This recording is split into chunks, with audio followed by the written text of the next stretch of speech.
There are times when people who have done bad things need their rights protected. That appears to be the case here. The story starts with a 2019 bank robbery. On May 20th, 2019, a man robbed a credit union in Midlothian, Virginia.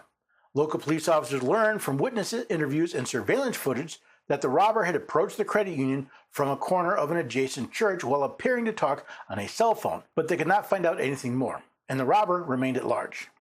Like so many investigations, this one started with witness statements and surveillance footage. Both stated that the robber approached the credit union while talking on a cell phone. June 14th, the police officers applied to a Virginia magistrate for a geofence warrant directed to Google, which would require Google to hand over data about cell phones located within a 150-meter radius of the credit union, the so-called geofence, near the time of the crime. The application described the cell phone location data Google collects through a service called Location History, which records the location of a user's cell phone every 2 minutes or so. Did you know that you're walking around with a tracking device on? Every cell phone contacts a local tower to let the network know how to route calls to it. In the case of Google devices, they collect that data through their location history services. This is the database of information law enforcement was asking permission to search through a geofence warrant. The application also explained how the cell phone location data could help identify the robber, possible accomplices, or additional witnesses. Now remember, the warrant clause of the Fourth Amendment states, "No warrant shall issue but upon probable cause supported by oath or affirmation, and particularly describing the place to be searched and the persons or things to be seized." Geofence warrants are a bit unique, as the opinion describes. The warrant describes a three-step process that the police would follow. At step 1, Google would produce anonymized location data for all cell phones within the geofence 30 minutes before to 30 minutes after the robbery.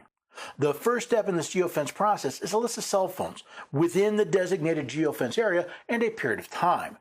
This data is anonymous, meaning the police know which cell phones were in the area, but not who owns them.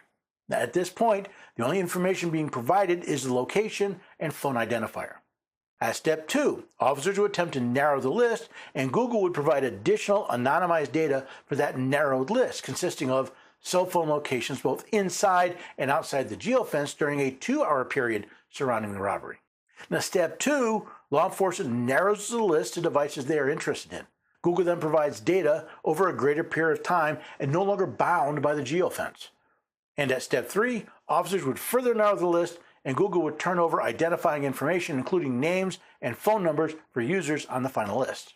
Now, at step 3, law enforcement further narrows the list of phones of interest, and Google turns over personal information about the owner, including their name and phone number. The magistrate issued the warrant, and through this process, Google ultimately produced 3 cell phone users' identifying information, including petitioner Okello Chaudhry, whose location data showed that he entered the geofence about 10 minutes before the robbery and headed toward a residential area immediately after leaving the bank. The magistrate issued the warrant, and the 3-step process led to the identification of 3 cell phones, including Mr. Chaudhry's. Now, further investigation led to a grand jury indictment of Mr. Chaudhry. However, Mr. Chaudhry challenged the data collected through the geofence warrant. According to Chaudhry, the officers had acquired that data through a Fourth Amendment search, and the warrant ostensibly authorizing the search was invalid. The district court found that the geofence warrant plainly violates the rights enshrined in the Fourth Amendment, but denied the motion based on the good faith exception to the exclusionary rule.